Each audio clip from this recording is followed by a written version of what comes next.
Matt, it's nice to meet you. Welcome to Oklahoma. Thank you. I like being here. As we all know, you recently defeated MMA legend Hughes at UFC 60. Was that just another fight for you, or does that have a little bit more meaning for you? Well, you try not to think of the last name and what he's done in the past. And I've tried to make it just another fight, but you just can't. I mean, you always think of your strategy. You got to think of your opponent, and you always want to put your opponent in his weakest position.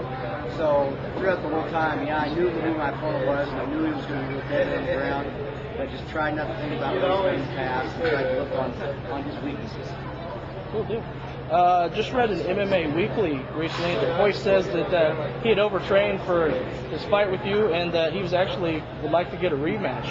Would you consider fighting Hoyce the second time? I've heard that. I've seen that posted, and you know, I hate to act like Tito Ortiz, but yeah, you know, I definitely fight Hoyce again. I can see it being a lot different than the first time. You've got a fight coming up with George St. Pierre in September. In your first fight with him, it looks like he was actually giving you a little bit of a difficult time on your feet before, obviously, you got him down and submitted him. How do you feel this rematch will go? Do you think it'll be like the first fight, or is there? Well, I think it'll be a lot different fighting GSP this time. He's got a lot better, but I've got tremendously better. I've been playing a boxing coach since I fought him. My hands have come along, my kicks have come along. So I think I'm a different fighter. Okay. Physically and mentally. Okay. After your loss with BJ Penn, it seemed like you were, I hate to say, not really as disappointed. It just didn't seem like the loss didn't really affect you that much. Is that just your nature, or some people even speculated that maybe you was almost relieved that some of the pressure was off you? I was definitely relieved. There was a lot of weight off my shoulders after I lost that fight. I went into every fight before that thinking, I've got to defend, I've got to defend, I've got to defend. Now I go into every fight thinking, I'm going to go out and win the title. And it's not the same mentality, so I like the way I'm thinking now as opposed to the way I thought back then. So, yeah, as soon as that fight was over, I might even put a smile on my face, you know. So. All right. Your teammate, Spencer Fisher, also at UFC 60, defeated Oklahoma fighter Matt Wyman. What were your impressions of that fight, Spencer and Wyman? To be honest, I don't remember. First round, Wyman got an early takedown. They fought most of the first round with Wyman on Spencer's back. Oh, yeah, I remember that. And I think they were up against the fence a little bit, too. Yeah, and then the second round, Spencer caught Wyman with a right hand. Wyman backs up. Spencer comes in with the knee. Yeah, I tell you, Spencer is deadly with his hands.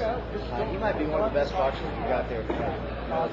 He's a small guy, so that hurts him, you know, in the practice room.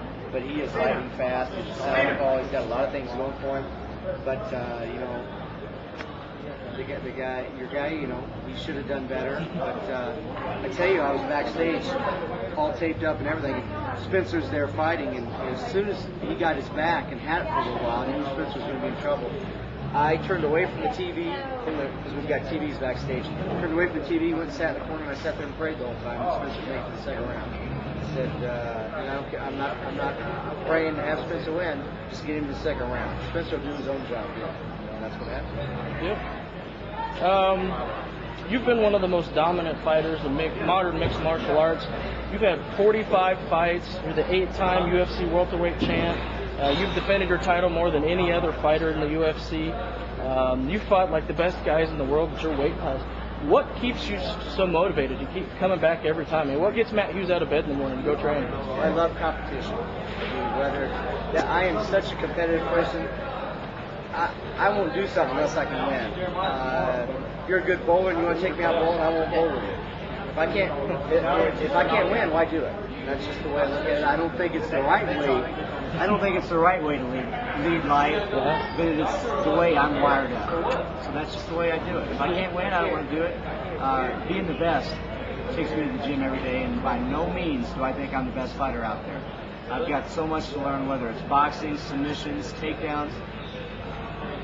I think I'm a pretty complete fighter. I think I've got a big tool chest, but my gosh, do I have more to learn. There's always more to learn. Always more to learn. Have you ever considered changing weight classes, or have you ever been offered to fight at a different weight class other than welterweight? Well, I fought in Japan at 220. I fought an opponent Kawahara. He was 220. I've never had a problem fighting big guys. I would bump up to 85 and fight their champion. But I'm really good friends with Rich Franklin, so I'm not gonna fight Rich. I've been in the sport long enough where I'm not gonna start fighting my friends now. Okay. So yeah, if Rich happens to lose, I'll bump up to fight that champion. Okay. Now we've always heard old farm boy working on the farm up in Illinois. I've wondered, what exactly do you do on the farm? I mean, what kind of farm is it? A cattle ranch? You guys raise crops? It's a 1,000-acre farm, and corn, beans, and wheat are our main crops. I used to have about 100 head of cattle. Have no cattle right now. We're in the process of building the business back up. Okay. Is it just you and your brother Mark there? I mean, you probably got some guys. It's the busy time of the season, planting and harvesting. We'll employ a few guys, but most of the time it's my brother and me, and actually Mark was. I also read that you recently have had an addition to your family. Back 21st, you had a baby girl, Hannah Grace. Congratulations on that.